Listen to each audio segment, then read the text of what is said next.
I want to put this case clear. Ndashaka iki kibazo ngishyireho umucyo. Abo bakomoka mu burengerazuba aho na BBC komoka abatekereza iteka yuko ari bo ndorerwamo y'indangagaciro abasigaye bagomba gukurikiza ni ukwibeshya gukomeye. Ntabwo ari ukuri. Dufite agaciro natwe hano mu Rwanda no muri Afurika turagafite. Nta kibazo kuri ibi. We do. No question about it. Ngiri jambo uryambukiranyije umupaka riragenda rizenguruka mu nkuta z'abakomeye ku butaka bw'Uburayi kuva kwa chancelier y'Ubudage gukomeza ukazenguruka ukikoza mu Bubiligi wavuye kujya muri Champs-Élysées y'Paris mu Bufaransa ngo ntabwo batekerezaga yuko hari umugabo ku butaka bwa Afurika ku karubanda imbona nkubone ushobora kuvuga ibi ngibi atikandagira kandi ubona yuko atari kurya indimi nk'umuntu ugomba kuzabibazwa akagira ubwoba bwo kubisubiramo. Oya, ni Perezida Paul Kagame ku butaka bwa Afurika. We n'abandi bake cyane rwose batinyuka kuvuga yuko Afurika nayo ubwayo ifite agaciro. Abanyafurika bafite agaciro bashobora kugira icyo bakora kandi agaciro kabo katagenwa n'Abanyaburayi, Ubwongereza, Amerika, Abafaransa n'abandi yongiye mu burengerazuba nyine nkuko nyine nawe yumvikanaga bivuga. Batiteka bakunda gutekereza yuko ari bo ndorerwamo yo kureberamwe ibyiza byose ubwo abandi basigaye nyine tugomba gukurikiza. Ibi ngibi ni ukwibeshya gukomeye. Natwe wacu mu Rwanda muri Afurika ibi ngibi turabishobora kandi turabikora. Ariko kandi wabibonye yuko Uburayi bwo bwashishikaye rwose bihiza imbere nka cya kirenge cyabaye kwa kundi nibo bari kumaranira kugaragariza Kongo yuko bashaka kuyitabara. Ariko se koko ubundi wa mugani ni impuhwe z'Abanyaburayi. Ibi ntago biri kumvikana. Ni Perezida Paul Kagame rero utarutse naka na gato buri kintu cyose gishobora kugira Afurika akamaro aca hasi hejuru kugira ngo agikoze imitwe y'intoki n'ibinaba ngombwa kinjiza ku butaka bwa Afurika. Hari benshi babona yuko nyine cyangwa hari benshi bagira ishyari bagira bati aradutanze da ni uvugwa niwe wakirwa neza. Ibi ngibi byose bigatuma Abanyafurika bagenzi be rwose twarayobewe uko bigenda mu bihugu byabo aho nabo bahagurutse kugira ngo basenye iby'umugabo yubatse n'Abanyarwanda ndetse nabo bayoborana igihugu cy'u Rwanda. Abandi bati ariko se no kubera icyo kwigira ku byiza biri ku butaka bwa bene wacu muri Afurika bibi ikibazo ahubwo tukamaranira kubisenya. Na n'ubu nta muntu n'uyu urasobanukirwa impamvu Afurika ngari cyangwa se Afurika nzima yose bakicariye bakifashe mu mifuka ahubwo bari kureba uburyo u Rwanda ruzutaguzwa. U Rwanda rumaze imyaka 30 rwiyubaka rugira ngo rugere kuri byinshi bitandukanye kandi byaranakunze rega byinshi bigerwaho. Ariko rwose Afurika ngari nirajwe inshinga no kuba rwose iki gihugu cyaciriwe hasi hejuru kugira ngo bagisenye. Nta munyafurika n'uyu muri kuzamura ijwi rirenga ngo ahangane n'Abanyaburayi bari gutega indege bakaza kujagatira iwacu ku butaka bwacu tukabakomera amashyi tukabakira tukabaryamisha tukabarinda nuko bamara kuvuga ibidutanisha bakongera bagafite indege bakisubirira iwabo. Icyakora ibi biragayitse. Ikaze makuru yacu kuri uyu mugoroba. Mu cyumba kimwe umwijima n'urumuri byanze kubana, byanze guturana ngo bitekane bibanemo rwose bishyire kera kandi kuko ntabwo bishoboka.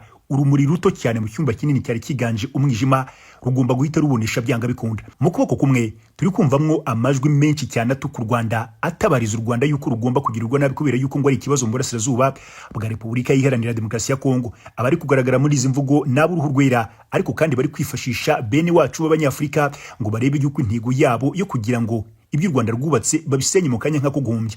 Ngo ntibashaka umunyafurika ugomba kwinyagambura, ngo ntabwo bashaka umunyafurika ugomba kwibeshaho no kugaragaza yuko yakishakamo ibisubizo. Ariko kandi mu kundi kuboko nuko bimeze ntabwo urumuri rwose rugomba kubana n'umwijima ntibishoboka. Turabona inkuru nubwo zitari buze kuba nyinshi cyane ariko ziri buze kuganza ngo zivuga ibi ku Rwanda. Turabona inkuru nziza zivuga ku gihugu cy'u Rwanda. Perezida Paul Kagame yaganiriye n'uhagarariye banki y'isi mu bihugu birimo ndetse n'u Rwanda. Baganiriye barahura bahana ikiganza byanga bikunda amakuru baganiriye ni meza. Nyamara banki y'isi iwabo w'amafaranga y'isi ubu ngubu hari abantu bahise bagira bati Tshisekedi niyumva ya makuru arahita yirukanka mu muhanda kibuno mpamaguru ngo arebe niba yajya gukomanga no kuri banki y'isi kugira ngo nayo ngo ifatire ibihano Rwanda. Kandi ibi nibyo koko nanjye ndabateguje mbahaye iminsi mike cyane uburyanga bikunda Repubulika Iharanira Demokarasi ya Kongo bidateye kabiriraza no kwinjira muri banki y'isi ijye kubasaba ngo barebe uburyo ki imishango yose bakorana n'u Rwanda igomba gusenyuka. Ibi ngibi nta muntu n'uyu numwe biri buze gutungura. Ku rundi ruhande tukivuga kuri uyu mugabo kera kabaye ngurugiye kera ruhinyuza intwari amakuru amaze kugira hanze yuko amahitamo yanyu masigaranye ari ukwemera guhurira ku meza y'ibiganiro na M23 birabera Rwanda muri Angola. Aya na makuru mashya cyane kuko ndabizi neza yuko mutunguye kukuba Kinshasa yakemera ko igomba guhurira mu biganiro na M23. Ariko se ni Tshisekedi ubyemeye cyangwa ni bya bindi byambuza uko ngira nyine yebuze pfo na ruguru. Ubwo rero yatangiye kwemera kuba yasabo uwo yimye cyangwa se kwemera kwicara imbere y'umuntu yisi kihebe cyangwa y'abantu yisi kihebe avuga yuko atari Abanyekongo ari abanyamahanga batiye igihugu cye. Byo biraza kugenda gute twinjiramo turebe uko bimeze. Gusa kandi kurundi rundi ruhande u Rwanda rwakomeje kwirwanaho i Buruseli mu Bubiligi. Intumwa y'u Rwanda iti ntabwo dushobora gukomeza kwemera kwikorezwa ibibazo bya Repubulika Iharanira Demokarasi ya Kongo. Imbere y'abera bari guhagata bwana Ambasaderi Olivier Nduhungirehe, umukuru wa diplomasi y'u Rwanda, umugabo utaripfana n'aka na gato, yababwiye yuko bitazakunda. U Rwanda ruracyakomeza kwirwanaho mu mabara yose kandi uko bishoboka. Hari abahanga bavuga yuko u Rwanda ngo rwaciye mu bibazo bikomeye cyane, rwaciye mu bimene by'amacupa. Ibi ngo ni ibimene by'ibicuma rwose, ngo nta na gato bigomba gukomeretsa ku Rwanda cyangwa se kuba rwaruhagarika. Ni munyemerere twinjire muri aya makuru yacu kuri uyu mugoroba. Ni amakuru kandi agaragaza yuko nubwo yagenda gote u Rwanda ruri buze kwikorezwa imitwaro iremereye, ariko kandi ngo ruragerageza rwigeza rugomba kwigeza. Twinjire mu makuru yacu. Hari inkuru nziza igira iti Perezida Paul Kagame yaganiriye n'uhagarariye banki y'isi mu bihugu birimo ndetse n'u Rwanda. Perezida wa Repubulika y'u Rwanda Paul Kagame yakiriye Kimiyao Fani uhagarariye banki y'isi mu Rwanda, Kenya, Somalia ndetse n'igihugu cya Uganda. Rero baganira ku bufatanye busanzwe nubwo mu gihe kizaza rwose nabyo ngo baje kubikomozaho.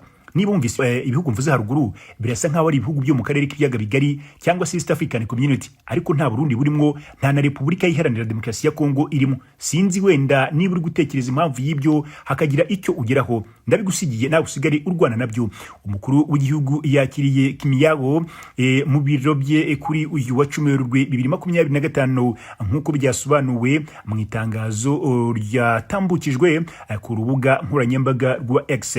Ubwo Perezida Paul Kagame yakiraga Kimiyao yari kumwe n'umujyanama wihariye mu biro by'umukuru w'igihugu Francis Gatare ndetse na Minisitiri w'Imari n'Igenamigambi Murangwa Yusufu. Rero banki y'isi n'urwego mpuzamahanga rwashinzwe mu 1944 rufite inshingano yo gutanga inguzanyo n'inkunga byo gushyigikira imishinga yo guteza imbere inzego zitandukanye mu bihugu biri mu nzira y'iterambere. Mu bihe bitandukanye guverinoma y'u Rwanda na banki y'isi byagiranye amasezerano y'iterambere arimwo aya miliyari 355 z'amafaranga y'u Rwanda azifashishwa mu guteza imbere ibikorwa by'ishoramari by'abikorera birengera ibidukikije, harimwo ayashyizweho umukono mu Kuboza ahari 2024 kuva ku itariki ya 14 Werurwe kugeza ku itariki ya 9 Nzeri 2025. Guverinoma y'u Rwanda na banki y'isi bifitanye imishinga itandukanye irimo iyo kurengera ibidukikije, guteza imbere serivisi yo gutwara abantu mu mujyi, gufasha impunzi ndetse no guhangana n'ingaruka z'ibiza. Muri iyi mishinga yose banki y'isi iteganya guha u Rwanda miliyoni zisaga 531 zirengaho gato z'amadolari ya Leta Zunze Ubumwe za Amerika zo kurufasha kwishyira mu bikorwa rwose. Ni mu gihe inama y'ubutegetsi yayo yaba ibyemeje, kandi abahanga bakavuga yuko ngo bitewe n'uburyo diplomasi y'u Rwanda ikunda kwitwara ndetse ngo na discipline ikunda kuranga ubutegetsi bw'u Rwanda, ngo hari amahirwe menshi yuko iyi mishinga ngo ishobora kuba yazashyirwa mu bikorwa. Gusa ariko kandi abantu bacyumva aya makuru benshi bahise bongera kugukomoza ibihe u Rwanda cyangwa se kubihe u Rwanda rurimo muri ibi bihe. Amahanga hirya no hino ariko kandi cyane cyane ngo abanyaburayi bakuruye agatebe bose baricara ngo bari kuganira uburyo bagomba gushyira hasi u Rwanda. Ubu inzira iri kwifashishwa ni inzira y'ibihano bigomba guhabwa u Rwanda mu buryo bumwe cyangwa ubundi. Ibingibi byose rero ngo byatumye inzira yose yinjiza ubushobozi ku butaka bw'u Rwanda buri muntu wese yibazaho niba Kinshasa nabo batari buze gushoramo amafaranga ngo babangamirize gahunda zose. Niyo mpamvu abantu bahise bongera kugukomoza kukuba niba banki y'isi umuyobozi ku rwego rwo hejuru ari guhura n'umuyobozi mukuru w'igihugu cy'u Rwanda, bati Kinshasa bari buze kurekereza batega amatwi nibumva hari agafaranga kagiye kuva muri banki y'isi kerekeza i Kigali, ubwo nako bahagaruke bashaka ukuntu bajya kugahagarika, na cyane yuko inzira zose zungura u Rwanda ubutegetsi bwa Repubulika Iharanira Demokarasi ya Kongo bwakoze ibishoboka byose, bwatangiye kugenda buzizibira. Ni winjira muri Visit Rwanda ukajya muri Bare, ukajya PSG, ukajya muri Bayern Munich, ukajya muri Arsenal, ukajya ahantu hose yewe ngo nisiganwa ry'amagare shampiyona y'isi yendaga kubira ku butaka bw'u Rwanda. Ariko kandi n'ubundi ishobora kuba narivuze ngo yenda, ariko kugeza magingo ya ntabwo turamenya niba hari icyayihagaritse. Ariko mu gitondo nabonye intumwa za rubanda hano ku muryango umwe bw'ibihugu by'Uburayi zahagurutse ziri Kinshasa, bari kubwira Tshisekedi yuko ngo bagiye gukora ibishoboka byose kandi abantu bagiye gufatira u Rwanda, ngo u Rwanda rutazabyikuramo n'aka na gato.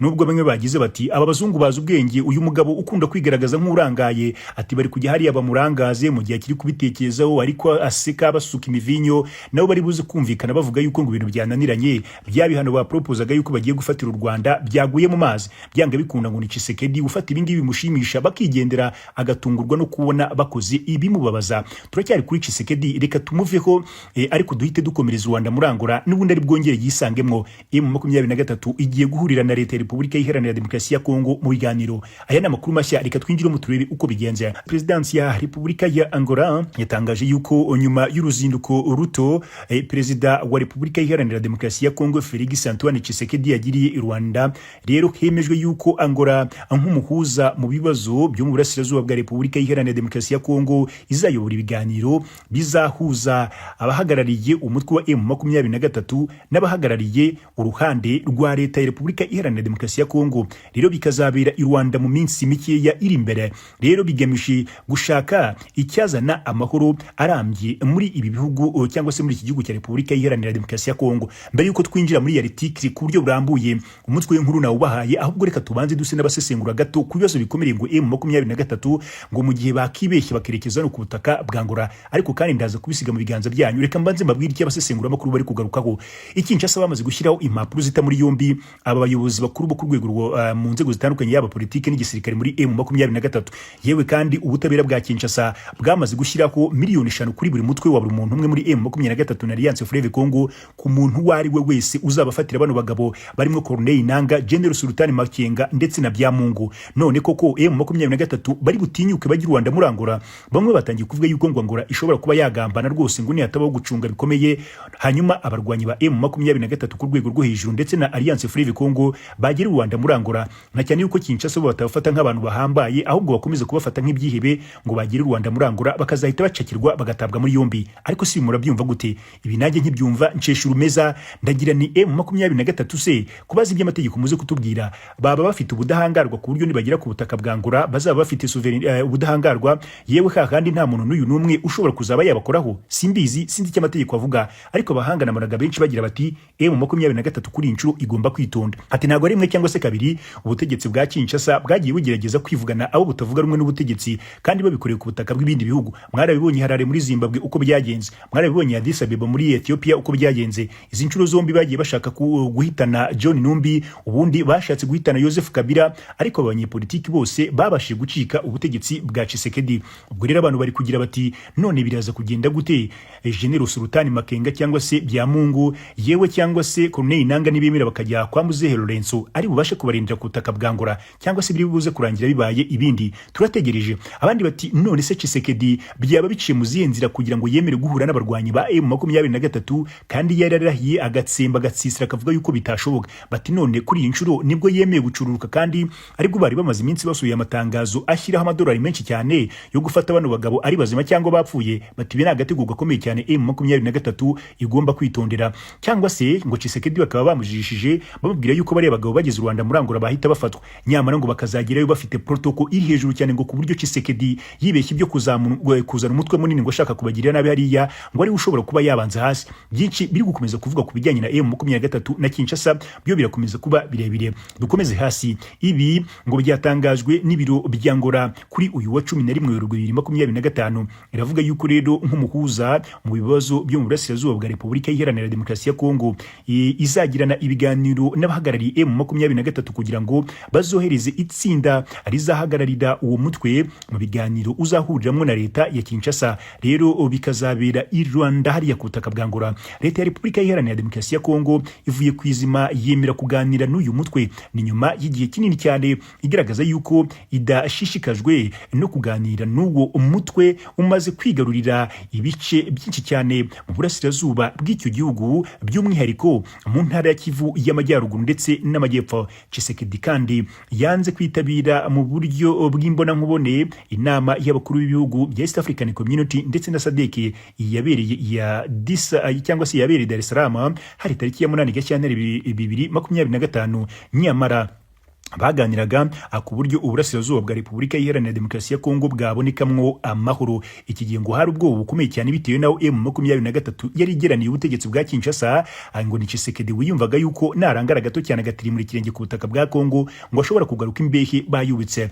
Rero mu myanzuro y'iyo nama harimwo gusaba leta ya Repubulika Iharanira Demokarasi ya Kongo kwemera kuganira cyangwa se kugirana ibiganiro n'umutwe wa M23 kugira ngo rero hashakwe ibisubizo cyangwa se hashakwe igisubizo kirambye cyagarura amahoro mu burasirazuba bwa Repubulika Iharanira Demokarasi ya Kongo. Ibintu M23 yagaragaje yuko ishyigikiye, ariko leta ya Kinshasa cyangwa se Repubulika Iharanira Demokarasi ya Kongo ikaba ivuga yuko ngo bidashoboka naka na gato. Ati ntidushobora kwicarana n'ibyihibi ngo tuganire, twebwe turashaka kuganira na leta y'u Rwanda kuko niyo yaduteye, niyo yigaruriye uburasirazuba bw'igihugu cyacu kandi niyo iri kwiba umutungo kamere wacu. Ubwo rero kera baravuga bati urugiye kera ruhinyuza intwari. Tshisekedi arembeye nyine agiye guhurira ku meza nabo yita ibyihebe, ariko abandi bati nimugende gake gashobora kuba ari agatego. Ndetse no mu nama y'abakuru b'ibihugu bo mu muryango wa Afurika yunze ubumwe, African Union, rero yabaye tariki ya 15 Gashyantare, Tshisekedi ntiyabonetse kuko yari yagiye imneci mu Budage. Muri iyi nama kandi African Union rero yashyigikiye imyanzuro ya East African Community na SADC kuri Repubulika Iharanira Demokarasi ya Kongo. Umutwe wa M23 ni wahwemye kugaragaza yuko imyanzuro yafatirwaga mu biganiro bya Nairobi na Rwanda bitayireba naka na gato kuko itabaga ihari rwose cyangwa se ngo ntabwo yatumirwaga. Rero ibi byose byatumaga idasobanukirwa naka na gato uburyo irebwa n'ibiri gukorera hariya, kandi bayiheje batigeze batuma ikoze ikirenge muri kiriya cyumba cyafatirwagamwo imyanzuro ifite naho ihuriye n'abarwanyi ba M23.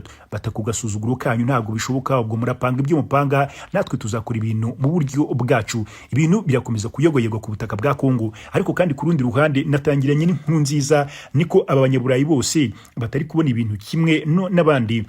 Natangiye nkubwira yuko urumuri ruto cyane mu cyumba kinini cyari kirimo umwijima rushobora gutanga umucyo. Hari umugabo w'umwera rwose hano ku butaka bw'Ubudage uvuga yuko atemeranye n'abavuga yuko M23 igomba kuva mu bice yigaruriye. Peter uyu yahoze ari ambasaderi w'Ubudage ku butaka bw'u Rwanda kuva muri 2012 kugeza 2016, yagaragaje yuko atemeranya n'umuryango w'ubumwe bw'Uburayi. Aha ni kwa bene wabo wasabye yuko umutwe witwaje intwaro wa M23 urwanya ubutegetsi bwa Repubulika Iharanira Demokarasi ya Kongo wava mu bice ugenzura. N'ubutumwa yatangiye ku rubuga rwe rwa X kuri uyu wa 11 Werurwe 2025 asubiza Vice President wa Komisiyo ya European Union ushinzwe ububanyi n'amahanga n'umutekano, uyu bamwita Kaja Kallas yahuye na Minisitiri w'ububanyi n'amahanga n'ubutwererane rero Ambasaderi Olivier Nduhungirehe mu gitondo cyo kuwa 10 Werurwe. Rero baganira ku ntambara iri kubera mu burasirazuba bwa Repubulika Iharanira Demokarasi ya Kongo. Vice President wa Komisiyo ya European Union yatangaje yuko yashimangiye yuko M23 igomba kubaha ubusugire bw'ubutaka bwa Repubulika Iharanira Demokarasi ya Kongo, igahagarika akwagura ibirindiro ikava mu bice igenzura, kandi ngo u Rwanda na Repubulika Iharanira Demokarasi ya Kongo bigomba gusubira ku meza y'ibiganiro vuba na bwangu. M23 yasobanuye yuko cyangwa se kenshi yuko idateze kuva mu bice igenzura kuko abarwanyi bayo ari abanyekongo, bityo yuko ahantu hose bari ari iwabo. Ibyo byashimangiwe rero na Ambasaderi Peter ubwo yasubizaga Kallas, cyangwa se uyu mugabo nyine ugira uti byanga bikunda M23 igomba kuva muri biriya bice. Ambasaderi Peter yagize ati M23 si abanyekongo. Ese muri Repubulika Iharanira Demokarasi ya Kongo cyangwa se muri kino gihugu kinini cya Repubulika Iharanira Demokarasi ya Kongo ntihabaga abacancuro b'abanyaburayi babarwanyaga? Ninde uzarinda ubwoko bw'abantu bake mu burasirazuba bwa Repubulika Iharanira Demokarasi ya Kongo? Nibyo uyu mugabo w'Umudage yibazaga. Minisitiri Nduhungirehe yabwiye Kallas yuko intambara ikomeje mu burasirazuba bwa Repubulika Iharanira Demokarasi ya Kongo itatangijwe n'u Rwanda, bityo yuko rutazemera kwikurizwa umutwaro cyangwa se w'imiyoborere mibi cyane ya Repubulika Iharanira Demokarasi ya Kongo n'umutekano wayo utabungabungwa na buriya butegetsi, ahubwo bakamaranira kubyireka ku Rwanda cyangwa se bakamaranira kubyikoreza u Rwanda. Ati ni gute ibibazo byahangaha ku butaka bwa Repubulika Iharanira Demokarasi ya Kongo ari twebwe tugomba kubyikorera? Ibi ntabwo byashoboka. Nyemerera twinjire hariya ku butaka bw'Ububirigi i Bruxelles turebe ko ibintu byari bihagaze. Minisitiri w'Ububanyi n'Amahanga bw'u Rwanda Ambasaderi Olivier Nduhungirehe yagaragarije ubuyobozi bw'umuryango w'ubumwe bw'Uburayi yuko u Rwanda rutazemera kwikorera imitwaro ya Repubulika Iharanira Demokarasi ya Kongo. Ibi Nduhungirehe rero yabigarutse ku wa mbere tariki ya 10 Werurwe 2025 mu kiganiro yagiranye n'umuyobozi ushinzwe politike mpuzamahanga mu muryango w'ubumwe bw'Uburayi Kaja Kallas. Minisitiri Nduhungirehe yabwiye Kallas yuko intambara ikomeje kubera mu burasirazuba bwa Repubulika Iharanira Demokarasi ya Kongo rwose ngo itigeze izanwa n'u Rwanda, kandi ntiruteze kwemera kwikorera rwose imitwaro Kongo ijyanye no kunanirwa kuzuza inshingano zayo nk'igihugu. Kuva mu 2023 yakubura imirwano mu mpera za 2021 ubutegetsi bwa Repubulika Iharanira Demokarasi ya Kongo bwatangiye gushinja u Rwanda gufasha uyu mutwe uvuga yuko uharanira uburenganzira bw'abanyekongo bavuga ikinyarwanda, cyane cyane abo mu bwoko bw'abatutsi bakomeje kwicwa umusubirizo, ari nako abandi binjira iy'ubuhungiro. U Rwanda ruvuga yuko ntaho ruhuriye n'uyu mutwe, yuko ahubwo ari ikibazo cy'abanyekongo gikwiriye gukemurwa binyuze mu biganiro kugira ngo rwose n'impunzi zabo zimaze imyaka myinshi cyane hirya no hino mu karere zibe zavayo zitake. Muri iyi nama kandi yahuje Minisitiri Nduhungirehe na Kaja i Bruxelles mu Bubiligi. Uyu mudiplomate w'u Rwanda yavuze yuko igiteye impungenge u Rwanda ari umutekano warwo, nubwo amahanga yakomeje kubirenza ingohi rwose kandi nta kintu bibabwiye. Ati impungenge ku mutekano w'u Rwanda zakomeje kwirengagizwa ndetse no guteshwa agaciro mu gihe hari ikibazo gishingiye ku ngabo zifite imigambi mibi zifatanyije n'umutwe witwaje intwaro cyangwa se umutwe w'abajenosideri wa FDLR n'interahamwe n'igisirikare cya Kongo zari ziryamiye amajanja ku mipaka yacu. Nduhungirehe mu byo yasobanuraga yakomeje avuga yuko kubogama rero ndetse no kwibasira u Rwanda mu kibazo cya Kongo nta gisubizo bizatanga, kuko abitesha agaciro inzira y'ibiganiro byatangijwe n'umugabane wa Afurika, kandi u Rwanda rukaba rubiha agaciro gakomeye cyane. Minisitiri w'Ububanyi n'Amahanga w'u Rwanda Bwana Ambasaderi Olivier Nduhungirehe atangaje ibi ngibi ni mu gihe kari hashize amasaha make cyane Kaja Kallas avuze yuko M23 ikwiriye kubaha rwose ubusugire bwa Kongo ndetse ikava mu bice byose yafasha. U Rwanda na Repubulika Iharanira Demokarasi ya Kongo nabyo ngo bikongera bigahurira ku meza y'ibiganiro. Imvugo y'uyu umugore ndetse yanenzwe na benshi cyane bagaragaje yuko gusaba M23 kuva mu bice yafashe bitumvikana, kuko nta handi yajya mu gihe aho iri ari ku butaka bwabo kwa basekuru iwabo mu rugo. Kuva M23 yakubura imirwano ikomeje kwigarurira ibice byinshi cyane mu burasirazuba bwa Repubulika Iharanira Demokarasi ya Kongo, niyo igenzura umujyi wa Goma ufatwa nk'umurwa mukuru w'intara Kivu y'Amajyaruguru ndetse na Bukavu muri Kivu y'Amajyepfo. Ni mu gihe kandi M23 ivuga yuko yiteguye kuganira na Perezida Felix Tshisekedi Antoine, ndetse avuga yuko ntacyo azaganira n'uyu mutwe uruhande rumwe, ariko ku rundi ruhande Angola yo yamaze gutangaza yuko ngo bagomba guhurira ku meza y'ibiganiro. Benshi bakibona buno ubutumwa bw'uko Angola yavuze yuko Tshisekedi agiye guhura na M23, hari abavuze yuko ngo ibingibi ari bya bintu byo gutamporiza cyangwa se gukomeza kujijisha no kugira ngo bino bihugu bya Afurika bigaragaze yuko diplomasi zabyo ziri gukora. Ngo uturaje twumve Kinshasa basohora itangazo rivuga yuko M23 ngo ari abateroriste batagomba guhurira ku meza y'ibiganiro n'ubutegetsi bwa Tshisekedi. Bati azongera asubiremo yuko ashaka kuvugana n'u Rwanda, kuko u Rwanda nirwo akomeza gutunga agatoki yuko ngo rwamuteye cyangwa se rwinjiye ku butaka bw'ariya muri Repubulika Iharanira Demokarasi ya Kongo. Ariko se kwikoreza ibibazo by'abanyekongo Rwanda wa mugani hari igisubizo bizatanga? Ese u Rwanda nirubona runaniwe wenda rukagira ruti ibibazo byose turabyemeye, ubundi ibibazo bya Kongo byo bizarangira? Abanyekongo se by'u Rwanda nirwikiriza yuko ari rwo rwateje ibibazo muri Kongo? Koko Kongo izatuza iryame basinzire ibyo kwirirwa bajarajara amahanga bavuga ngo ni muhana u Rwanda ni musenye u Rwanda n'ibindi byo bizahagarara? Ibi ndimo ndabyibaza ariko simbizi. Nimureke nsubikira amakuru yacu yahanga kuri uyu mugoroba, ubwo andi makuru mu masaha imbere. Turabakunda, mukomeze kubana natwe.